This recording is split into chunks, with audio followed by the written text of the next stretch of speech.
All right. This is Eric Johnson. Welcome to Sessions with Sam. I'm so excited. I got to be honest, I hit live and StreamYard went live a lot faster than I expected it to go live. It's like, wow. So it caught me. I had that deer in the headlights look for a minute. I want to introduce all right, I'm going to get it right. Are you ready? Okay. This is Qingchuan. Yeah, that's actually a pretty good, better than expected. So you're being really nice to me. Yeah. Hang on. So I'm gonna try it again. Qingchuan. Yeah. Is it a weird accent? I'm doing anyway. Yeah. So anyway, here's a software development for the SAM team, right? Tell us who you are. It'd be better if you say it than I say it. Tell us all about you. Okay. Hello everyone. This is Qingchuan, and I work for Amazon. Like obviously, like we work as a serverless application, and then we work on the tool for SAM CLI. So this is our team. Yeah. And you're one of the software development engineers. You're actually you're in it doing it, not just talking about it. So I'm super excited to have you on the show. Just to give you a little background, maybe not you, but if you're watching this, I did sessions with Sam a long time ago where we talked all about SAM.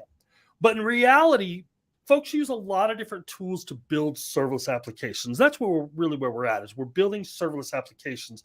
So I decided to do sessions with Sam and friends, and you can see some of these listed in the background. We're going to, throughout this, there's going to be 6 episodes in this, and we're going to talk about CDK. Well, we're going to start with Sam.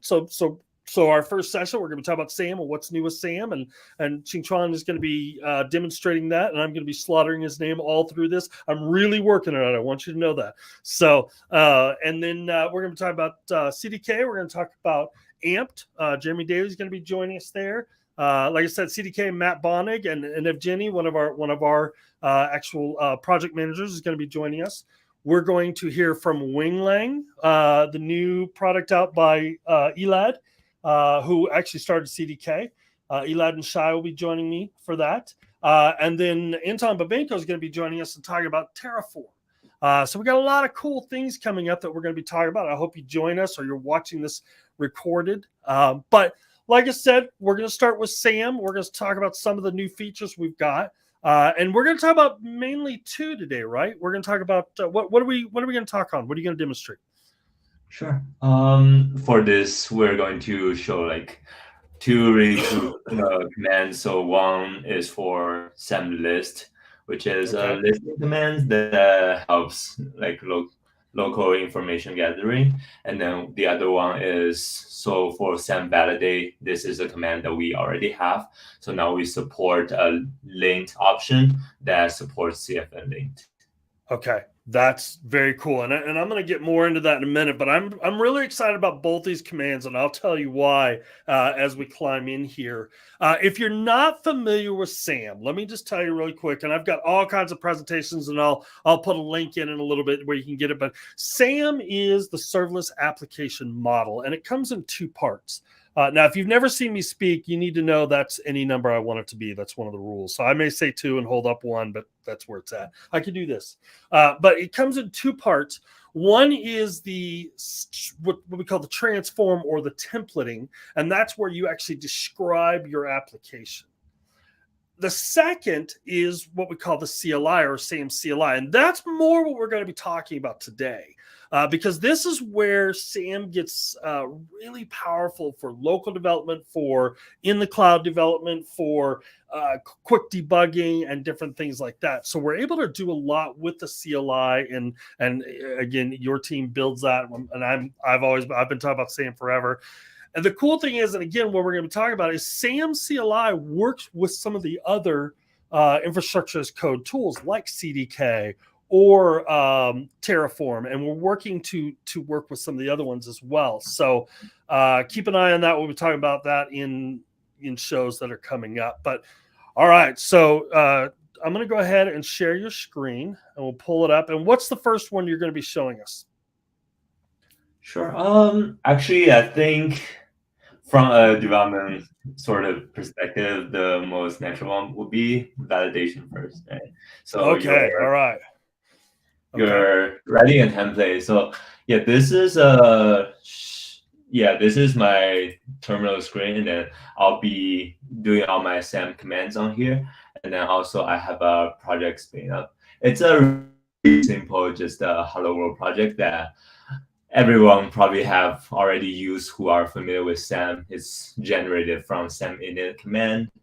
And then, yeah, so I'll start with this project and then show like what the functionalities are. So most like straightforward, we already have this SAM validate, which is going to go through the template and then have just a really quick scan to see if it's a valid template format. So as you can see, this is going to return a positive result. Yeah.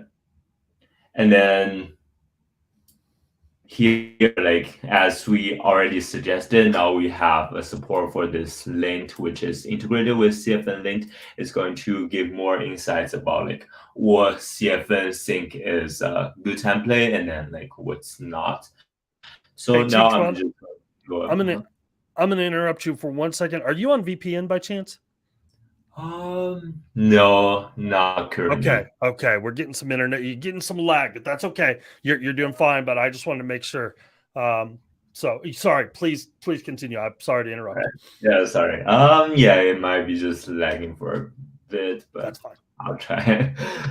No, you're good. Nothing you can do about it. Yeah, so this is just running SAM lint. As you can see, because this is a valid template, it's going to return a positive result. And so I'm going to dig in a little bit about like what exactly CFN lint does. So CFN lint is basically controlled by this CFN lint RC template that we can specify information in this template saying, oh, this is the template or the list of template that we want to check. And then this is like which level of checking we want to do. So for here, I have listed this is errors. This is the most serious errors that like we want to check, and then warnings. And also I can have like an I here. This is an informative check. So this will include some of the CFN best practices. So for example, if I do this, this is going to tell me that, oh, my template is not good enough, because once I enable informative checks, it's going to say I have some of the not best practice code in my template. For example, yeah, the ARN is hard-coded with partition, which is not preferred. So let me just disable that for now. So with CFN lint, what we can do more is, I think this is the most powerful part. Like for any of the developers, like CFN rules is like the minimal requirement, but there are just many conventions that we follow across different companies and different organizations that we want to follow. So for example, for a software company, they might have like a specific list of runtime that they want to use and restrict down. So for example, if we only want to use Python 3.8 and 3.9 in our development, we can say like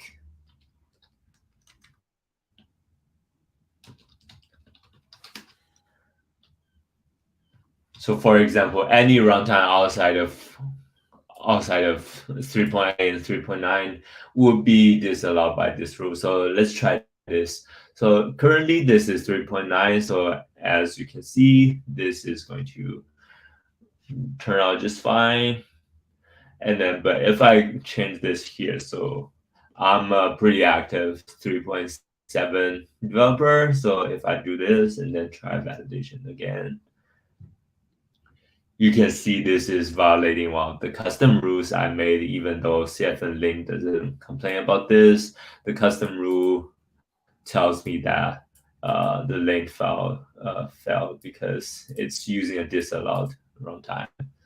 And then there's even more power to this, because I can specify like as many rules as I want on different So this is the resource part, this is the property part, and then there's several like comparators I can use. So in equals greater or equal to, so like etc. There are just multiple things that I can list in this custom rules. So for example, some of the things we want to be careful about during development would be, for example, architecture. So I don't want to have ARM in my architecture because maybe like some of the things I deploy do not support ARM, and I don't want to go into that.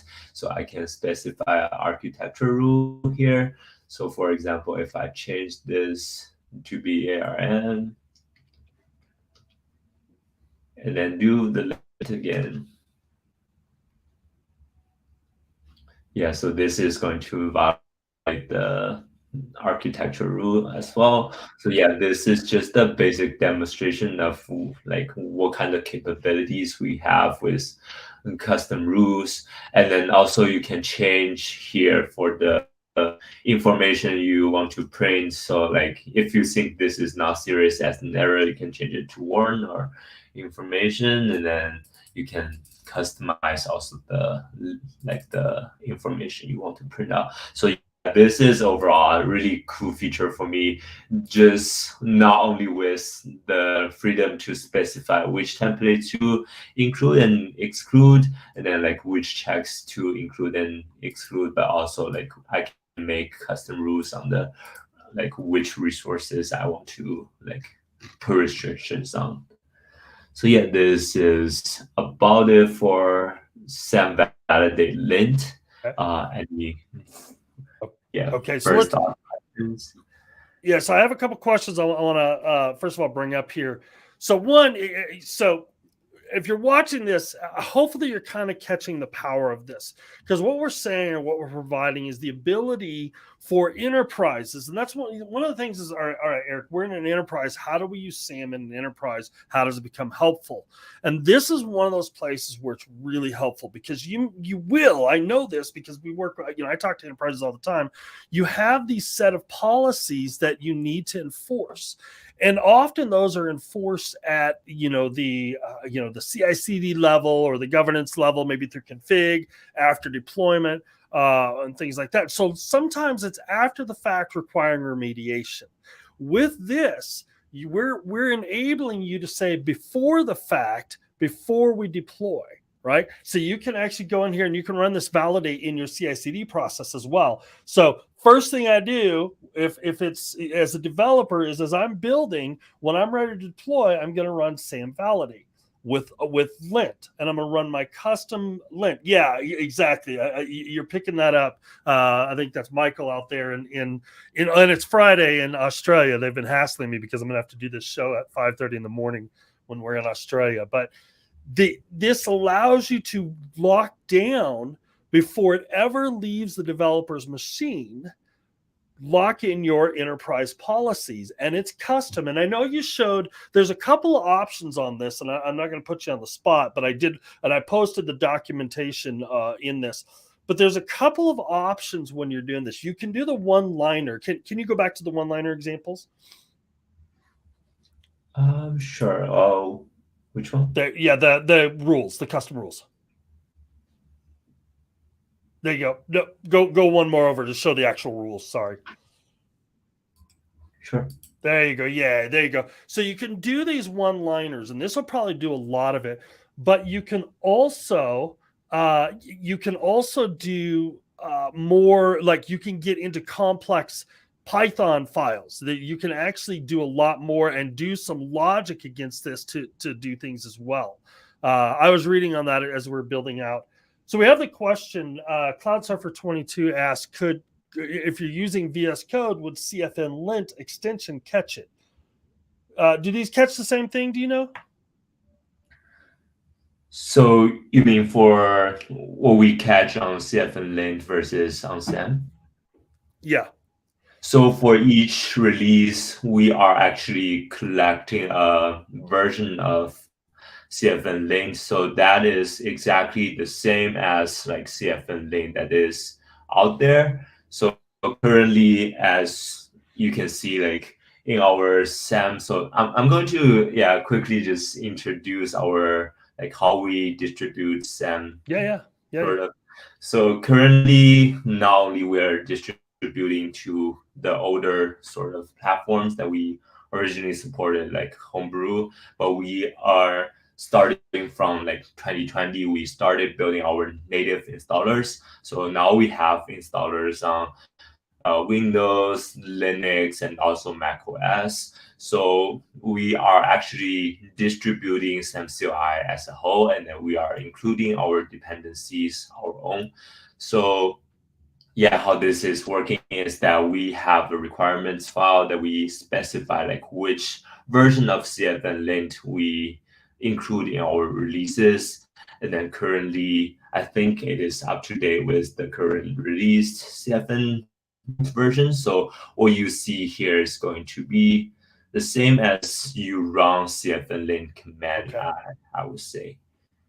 Okay, so there's so yeah. So to answer, and you can correct me if I'm wrong. To answer Cloudsurfer's question is, if you're using the VS Code, wouldn't that catch it? Yeah, you can catch a lot of those. I don't use that. I should. Now I have, I hate it, but I have SAM more memorized than anybody should. That's just to be honest. I can put out SAM code faster than I can write English, just simply because I've done it so much. So I tend not to use it. I wish I did, because there's a lot of times when I have battles, but are you able to in the CFN lint plugin? Are you able to do custom rules like you are here? Is one question I have, and you may know that, or Cloudsurfer, if you know, that'd be an interesting question as well.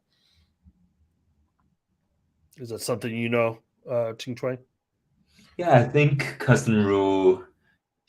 Like I never play with the plugin, but as far as know, just the command itself, CFN lint also supports this. So yeah, this is like a native integration Great. of CFN lint. So Great. whatever CFN lint supports, we are importing into SAMCLI. So I think custom rule is also one of the features that like CFN lint has been supporting for 2 years. Gotcha. So yeah, so Cloudsurfer, if you already have that in place, that's great. That's working. But where this also, so look, we've got this in place and we can use this. Where this also becomes really handy is in that CI/CD process, where you can do that linting and it's built right into SAM. You're not having to add the extra plugins. You're not having to do that. But that's a great call out. Either way, I encourage you to be linting your stuff. And this is kind of, like I said, I'm kind of lecturing myself on this one, because I think oh no, I got it. And then later it's like, oh, what am I missing here? And so that's really helpful. But the power of these custom rules, I think, and Michael, I know you were really excited about this for security, and you're absolutely right. The power of these custom rules really makes this kind of blow up. There's a lot that can be done. I think I'm going to do a blog on this a little later on examples of how do we do enterprise level governance before it ever leaves the developer's machine. And there you go. So, all righty. So with that, are you ready to show list? Sure. All right, another new feature coming out, or that has come out already. We put it out almost a week and a half ago. Mm-hmm. Yeah, this is pretty fresh. But yeah, we've been working on this for a while. So this was started last summer. So yeah, I'm glad that we finally have this. I've been always excited about this project. So as you can see, so like during our development process, so now you have done the template check and then you're ready to deploy. So the next thing that you might be interested in is, so this is a SAM template. So like, what exactly am I going to deploy as a CloudFormation template, as a CloudFormation resource? So you have the option to do the translation through SAM validate debug, as some the people might already know, but that is like a lengthy sort of output that you may see. So here's SAM list. The first thing that is really good to me is SAM list resources. So basically, prior to deployment, you can already see where you're going to deploy. So here, SAM list resources, this is what I'm doing. So as you can see, if we don't specify specific stack name, we're not going to go to the cloud, but instead we're just checking what's on the local side. Cool. Yeah, so with this template, as you can see, I only specified one resource, but just with this command, you can already envision what's on the cloud, what So it's going to be. let's stop there real quick. So the way SAM works, if you're new to SAM, so can you go back to that one resource? Sure. So he declared one resource, and this is a serverless resource called a function. You can see it at line 16, the type. But also in there, he's declaring several other resources. It's just kind of hidden away a little bit. Number one, he's declaring an API. In serverless, when we talk about serverless and event-driven architecture, I'm going to get really technical, so buckle up and hang on, okay? With event-driven architecture, here it is defined. I'm going to define event-driven architecture, and you can go away and write this down. But basically, here's how it works. Something happens, and we react. That's the technical explanation of event-driven architecture. And so for every Lambda function, we need to know what that something that's going to happen is. And so for this example, the event is going to be an API call. So by declaring the API inside of the function, it automatically creates all the resources required for an API. Additionally, because SAM is smart enough, with a Lambda function, you need two types of roles. You need the one that allows API gateway to invoke the Lambda function, and you need the one that allows the Lambda function to do other things like logging and calling DynamoDB and whatever. So those two things. So SAM knows how to create those for you based on your input. And that's why where he said, look, we only created one resource, but in reality, under the hood, we're going to create multiple resources in CloudFormation to build those out. All right, I'm done. That was my quick 100 level if you're new to SAM things, so you can jump back to it. Sure, sounds good. Yeah, thanks for the explanation. So as you can see, like SAM is powerful in terms of it shortens the development work because you don't have to worry about like all this many resource definitions. Like for some of the cases, you want just an easy experience. This is going to create everything for you. But the point is, like, we will let you know what we will create before you deploy. So that is like one of the safeguards. And then, so after deployment, so let's say I have run this SAM command. So during development, one of the commands I usually run is SAM sync. It's like an integration of like build, package, and deploying most like in the most speed increasing kind of efficient way. Yep. So SAM sync will be the command that I use to deploy my application during my development process, just to show the full development cycle. So I have synced my application and now it is on cloud. So what do I have to do? So one of the things that people use is they use CloudFormation outputs. So a lot of times one of the outputs that we provide is that on the terminal, we show the CloudFormation outputs.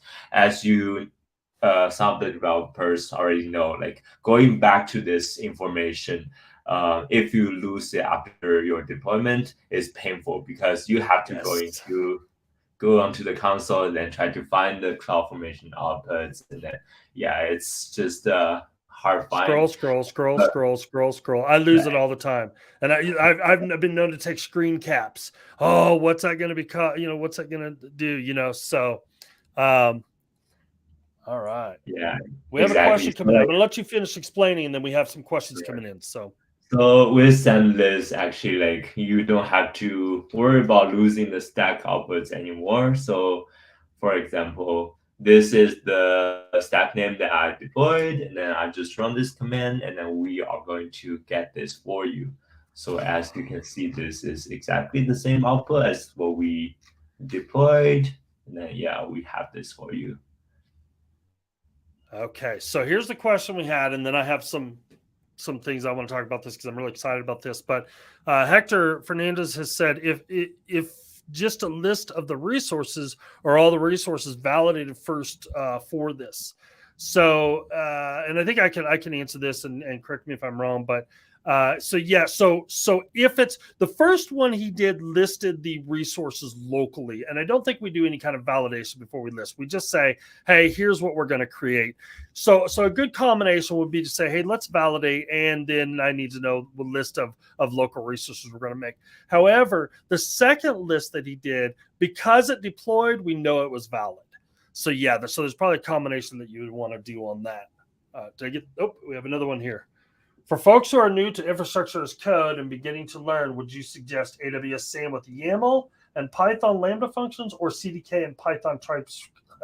How you doing, Eric? TypeScript and Python Lambda functions. All right, so this is the ever popular SAM or CDK question. And here's what I tell you, and we'll actually be talking about CDK next week, so I really encourage you to follow up and do that. I would say use what you're comfortable with. And I'm going to give you a couple distinctions on it. First of all, I'm going to give you some similarities. Both SAM and CDK output to CloudFormation. The end result is they both output CloudFormation. They just have different approaches. So if it's supported in CloudFormation, it's supported in both SAM and CDK. Where it gets different, obviously, is if you like YAML or if you want more logic in code. And a lot of developers lean towards that. And actually, we have developers that go both ways on this. The other primary difference between SAM and CDK is SAM is specifically designed for serverless. CDK does a lot with serverless, but is designed to handle all of CloudFormation. SAM is specific to serverless and has these abstracts built in. And also we have the CLI. And the CLI is something the CDK doesn't have. It's for local testing, local debugging. You can run a local version of API Gateway and things like that. However, we have done some work to support CDK with that local SAM CLI. So all that to say, it depends on what you're comfortable with. If you're a strong developer and know Python, TypeScript, Node really well, we find that people tend to lean towards CDK a little bit because they're comfortable in that they know the language. If you're more of an ops person or you're not the strongest developer, but you're dealing with that, then the YAML makes a lot more sense to me. I'm probably not a really strong developer. I'm an architect. I do a lot of architecture, and so I lean heavily on SAM because it's very declarative, and I've got that. So hopefully, Bubble Pew, if I'm saying that right, Bubba Pew, there we go. Hopefully that helps to answer. Again, that's the ever standard. It depends. It depends on what you want, and it depends on your preference. Both are really solid tools, though. So there you go. Now, I want to, if we don't have any more questions for the moment, feel free to keep throwing them in. We've got a few more minutes. I'm going to explain some things on why I think this is exciting. Number one, for the things, Qingchuan, you listed, is, yeah, just remembering what the stink, which resources did I create, where are they, that kind of thing. But one of the other things, if you develop locally, you end up needing you need a local dev or environments file. Let me explain this. Let's say I have a Lambda function, and the proper way to know, and I want that Lambda function to talk to DynamoDB. The proper way to do that is to dynamically insert the name of that DB table via the environment variable. And then I just reference that in there. That way I'm not hard coding, because we don't hard code. We never hard code stuff into code, right? And so the proper way of doing that. But when I'm running that Lambda function locally, those environment variables are not available. And so I have to build what's called a local, and I'll grab the actual the documents for this here and post it in just a second. But I have to build a local environment file for when I'm running Lambda local to be able to talk to DynamoDB in the cloud. And this right here is all the information I need to do that. It gives me the ARN, it gives me the names, it gives me information to make that work. So that's really helpful way of building that out. And so is it always, let me ask you this, is it always the ARN, or is it sometimes the name, or is it the standard ref from whatever the resource is? Sorry, which can you tell me, like, which part are you asking about? Yeah, so like a DynamoDB, when I reference DynamoDB in SAM, if I do like a pound ref to dynamically reference it, it grabs the name of the table. Whereas like SQS, I think it grabs there's everything has one standard ref or reference output. So I was wondering, is that what we're putting in the SAM list? And I should know this, but I don't. Or is it always the output value is the well, no, it looks like it'd be the ARN. Well, the output value is really exactly like what you specify here, right? Oh, okay, got it. Okay, got it. So Okay, like so it's all right. So developers, SAM list is the build their outputs. Got own it. outputs section. Got it. Okay, excellent. All Yeah, right, I'm going to so go back real quick. We had a follow up from Bubba Pugh. I hope I'm saying that right. Like I say, I slaughter names here. Thank you for the detailed answer. I suppose if the person is new to coding, or there's an assumption that folks joining training don't code, YAML may be. Yeah, I agree with that, and that's a good assessment. I just say use what's comfortable. The one thing I would tell you, and I remember this. And I tell this story often, but Alex Debris and I were at a dinner one time, and this was back when Alex worked for serverless.com, which is another great framework for building serverless. And we were sitting across from a gentleman who was telling us, yeah, I'm building a serverless application. And we always had this little rivalry. I'm the SAM guy and he was the serverless guy. And it was like, all right, I was like, okay, what framework are you using for that? And this is pre-CDK. He goes, oh, no. I'm just writing all the code myself. I'm writing the deployment myself. And it's like, oh. So my advice is use some kind of framework. If it's CDK, if it's serverless.com, if it's SAM, if it's Terraform, there are a few out there. We'll be talking about some brand new ones coming out, like Amped with Jeremy Daly and Wing, which Wing is an entirely new language that they're writing called it's like a cloud language. So, but my encouragement is use some type of framework. And then please, for help, go to serverlessland.com. This is a shameless plug before we head out, but I encourage you. We have a website that our team maintains, and like I said earlier, I'm developer advocate for serverless. I work for AWS. I live, eat, and breathe serverless, and our team maintains this website, which I'm typing in right now. That has everything. Eventually, this video will end up there as well. So, any other questions? And Qingchuan, do you have anything that you still wanted to show? Yeah, just a really quick showcase of like what other things SAMlist can do. So as you can see, I just did a output JSON. So this can help you to store the stack outputs as a JSON. And then also like after deployment, the same command SAMlist resources is going to grab the actual physical ID on the cloud for you, as you can see here. So like compared to like prior to the deployment, it's just the logical ID. So now we also have the physical ID for them. So that is better mapping. And then also like after deployment SAMlist, you can also list the endpoints. So this is going to list all the API endpoints for you. So like if you forgot to like put this information in the stack outputs, we can also find the API endpoints for you. So like to avoid going into the CloudFormation console to find the API endpoints. That is fantastic. That is super cool. All right. Well, we are about at time. Any other questions real quick? We do have something coming in here. Sorry, from Russell. Having used CDK for quite some time, I love how easy it is to configure resources, but going to be honest, the CLI for it seems really heavy when trying to deploy functions and not as polished as SAM. So different opinions, appreciate that very much. And we keep working on SAM. And our hope is to eventually say, whatever infrastructure code you want, you can use the SAM CLI with. So that's kind of what we're doing. Yes, I agree. It is super cool. Fawn was saying super cool to list the SAM list endpoints. Hey, real quick, can you do SAM list help? Can we show all the different commands or options?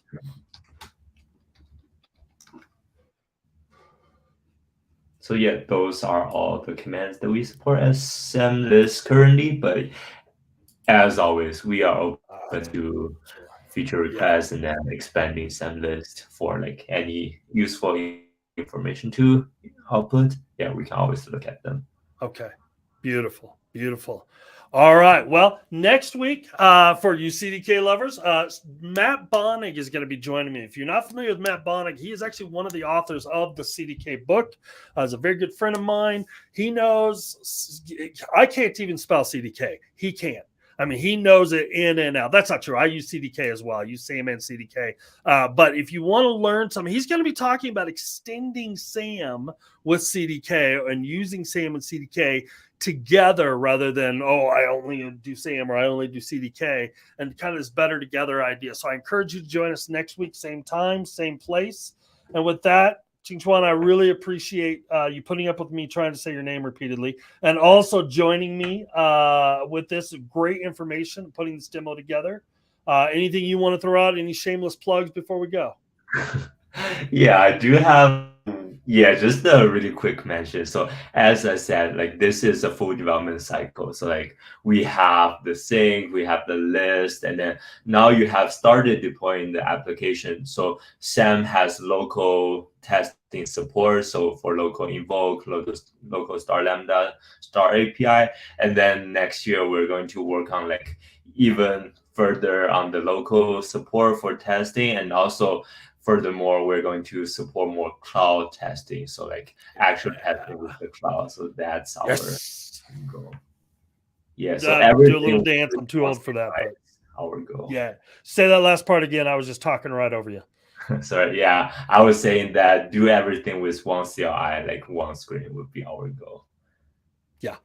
All right. Well, with that, we're going to, it's Sunny Friday. I know, Michael. I know. So, all right. We'll see y'all later, and we're out of here. Have a good one. We'll see you next week. All right. Thanks for having me, Eric.